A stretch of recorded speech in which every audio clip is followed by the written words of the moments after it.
अस्सलाम वालेकुम दोस्तों, पापनगर जी न्यू अपडेट सां गॾु हाज़िर थी चुका आहियूं। इन खां पहिरीं असांजे चैनल ते न्यू आहे त सब्सक्राइब करे हाल ते क्लिक कंदा दोस्तों, त बिना देर रहंदा पंहिंजी अपडेट जे तरफ़ जी दोस्तों। त तव्हां नेक्स्ट एपिसोड में ॾिसंदो त जेको आहे त बालाज ख़ान जो कमदार जेको आहे त ॻोठ वारनि जे साम्हूं जेको आहे त मिठल जी धीअ जी गिला कंदो आहे, चवंदो त बालाज ख़ान सां जेको आहे त राबेल जूं 32 दिलियूं आहिनि, हिकु बि न 32 दिलियूं।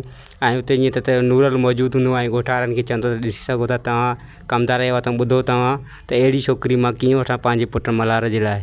जी दोस्तों, ॿिए पासे तव्हां ॾिसंदो त क़ैद में रोशन जेको शाहनवाज़ खे चवंदो त तुंहिंजो भाउ कंहिंजो बि सॼणु न आहे, ऐं त शाहनवाज़ चवंदो त हू त मुंहिंजो बि सॼणु न आहे। त रोशन चवंदो त अहिड़े भाउ खे तव्हां नंढे हूंदे मारे छो न छॾियो, हिन महिल न हुजे हा न असां ग़रीबनि खे तंग करे हा। ऐं दोस्तों त राबेल जेको आहे त ॿाहिरि वञण ते पंहिंजी माउ सां ज़िद कंदी त मां बकरियुनि सां वञा, त हिते माणस चवंदी त जेकॾहिं वरी बालाज ख़ान तुंहिंजो रस्तो रोकियो ऐं कंहिं ॾिसी वरितो त अञा घणो मसइलो थी वेंदो। जी दोस्तों, हीअ असांजी अपडेट ॾिसण ऐं ॿुधण लाइ सब्सक्राइब कयो असांजे चैनल खे। ख़ुदा हाफ़िज़।